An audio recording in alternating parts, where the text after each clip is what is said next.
मिला टाइम्स में खुशामदीद। 2024 में भारत में किसकी सरकार बनेगी, एनडीए और बीजेपी की या इंडिया अलायंस की सरकार बनेगी, इस हवाले से लोगों का तज्जिया लगातार आ रहा है। जब शुरू का मरहला था, यानी जब वोटिंग का पहला फेज़ था, तो उससे पहले उमूमन यही बात कही जा रही थी कि तीसरी मरतबा भी बीजेपी सरकार बना लेगी, इंडिया अलायंस को मुश्किलों का सामना करना पड़ेगा।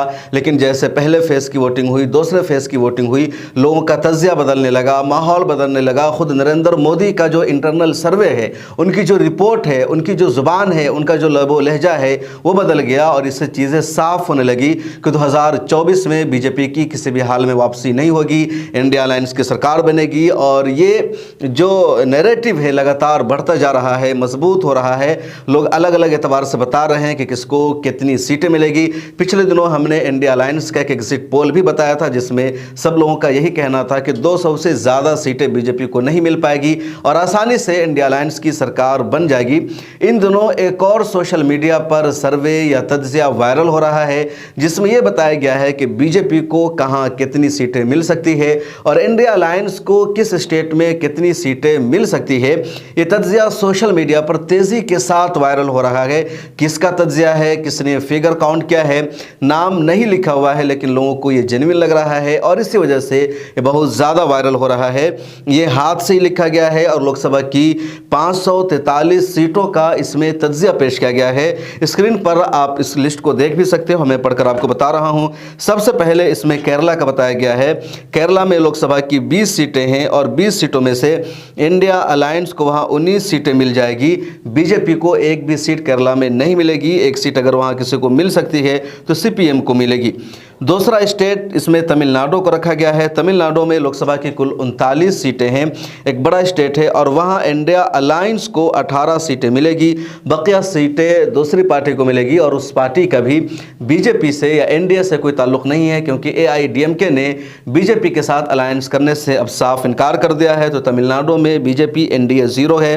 तीसरा स्टेट इसमें कर्नाटका बताया गया है और कर्नाटका में लोकसभा की कुल 28 सीटें हैं और 28 सीटों में से इस मरतबा वहां इंडिया अलायंस को, कांग्रेस को 20 सीटों पर जीत मिलेगी और बीजेपी को कर्नाटका में इस मरतबा सिर्फ 8 सीटों पर ही जीत मिलेगी। इसमें चौथा स्टेट जो बताया गया है वो है आंध्र प्रदेश का। आंध्र प्रदेश में लोकसभा की कुल 25 सीटें हैं और यहां इंडिया अलायंस को 11 सीटों पर जीत मिलेगी। 5 सीटें वहां की जो SYRS कांग्रेस पार्टी है उसको मिलेगी। बीजेपी को यहां भी सीटें मिलने के चांसेस नहीं है। सीटें अगर मिल सकती है बीजेपी को यहां तो 4 से 5 सीटें ही मिल सकती है, इससे ज़्यादा नहीं। उसके बाद एक और स्टेट है तेलंगाना। तेलंगाना में लोकसभा की कुल 17 सीटें हैं और यहाँ की 17 सीटों में से इंडिया अलायंस को 12 सीटें मिलेगी। कांग्रेस की तेलंगाना में इस वक्त सरकार भी है।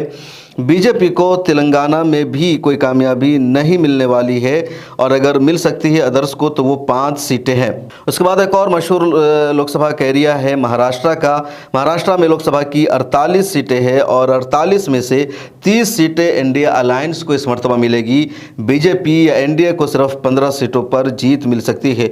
तो पूरा साउथ का जो एरिया है, ख़ासतौर पर केरला, तमिलनाडु, कर्नाटका, आंध्रा और तेलंगाना और उससे मुत्तसिल आप महाराष्ट्र को शामिल कर लीजिए या महाराष्ट्र को छोड़ भी दीजिए, तो साउथ में बीजेपी मुकम्मल तौर पर साफ है और सिर्फ कर्नाटका में 8 सीटें मिलने के चांसेस है।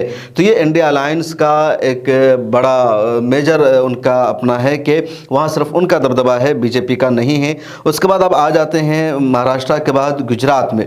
गुजरात में लोकसभा की कुल 26 सीटें हैं और 26 में से इस मरतबा, पिछले दिनों तो सीधे बीजेपी जीत रही थी, पूरा का पूरा इंडिया अलायंस को जीत नहीं मिल रही थी, लेकिन इस मरतबा 26 में से 9 सीटों पर इंडिया अलायंस को जीत मिलेगी और 17 सीटों पर एनडीए या बीजेपी को जीत मिलेगी।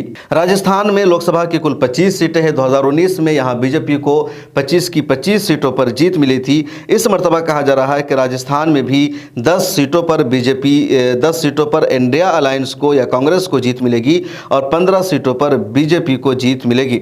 राजस्थान के बाद उत्तर प्रदेश सबसे बड़ा हिंदुस्तान का लोकसभा का एरिया है। उत्तर प्रदेश में लोकसभा की कुल 80 सीटें हैं और 80 सीटों में से पिछले दिनों में बीजेपी को बहुत ज़्यादा जीत मिल रही थी। 2014 में तो तकरीबन 5-6 के अलावा सब पर बीजेपी जीत गई थी।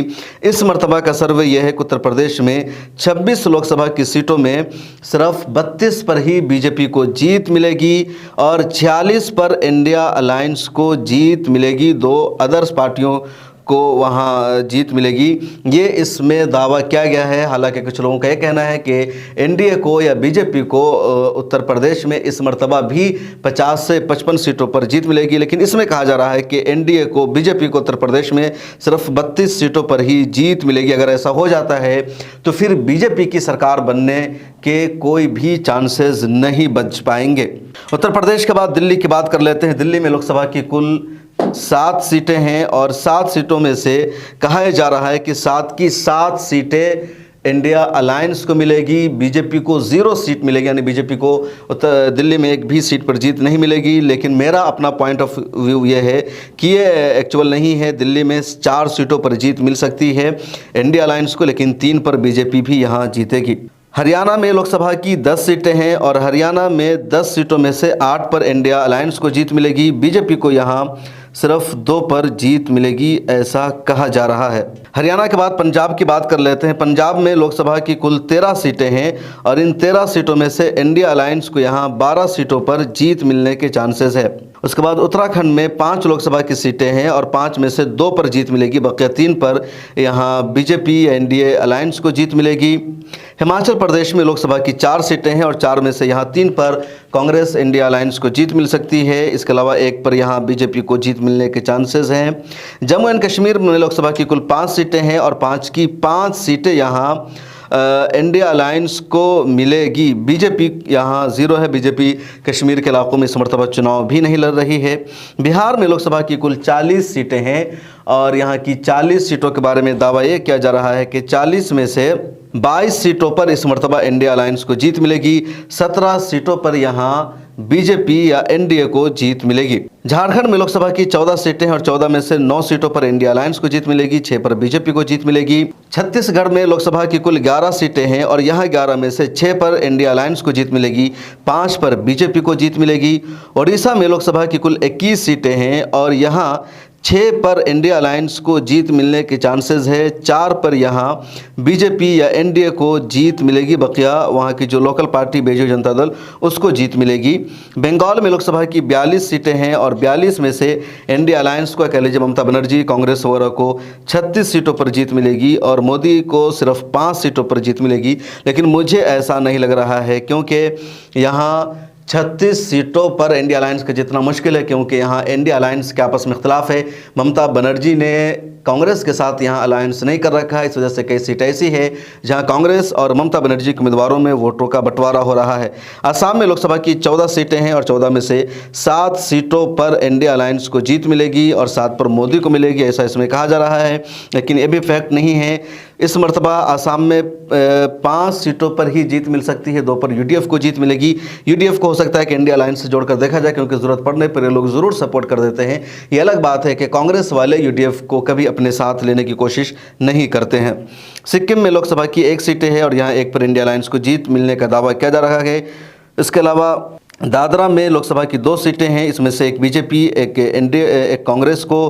गोवा में लोकसभा की 2 सीटें हैं, दोनों की बात की जा रही है। मेघालय में लोकसभा की 2 सीटें, एक दोनों को। इसी तरह अरुणाचल में लोकसभा की 2 सीटें हैं और दोनों की दोनों बीजेपी को नहीं बल्कि इंडिया अलायंस को मिलेगी। इसी तरह नागालैंड में लोकसभा की 1 सीटें हैं और 1 सीट इंडिया अलायंस को मिलेगी।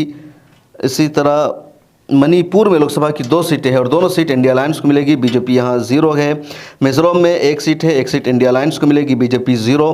त्रिपुरा में लोकसभा की 2 सीटें और दोनों की दोनों इंडिया अलायंस को मिलेगी, बीजेपी 0। इसके अलावा पौंडीचेरी में लोकसभा की 1 सीट है, 1 भी इंडिया अलायंस को मिलेगी। इसी तरह अंडमान में लोकसभा की 1 सीट है और 1 सीट भी इंडिया अलायंस को मिलेगी। इसी तरह लक्षद्वीप में लोकसभा की 1 सीट है और ये 1 सीट भी इंडिया अलायंस को मिलेगी, बीजेपी को नहीं। लेकिन पूरे हिंदुस्तान का ये सर्वे आने के बाद लोकसभा का एक एरिया बाकी रह जाता है और वो है मध्य प्रदेश का।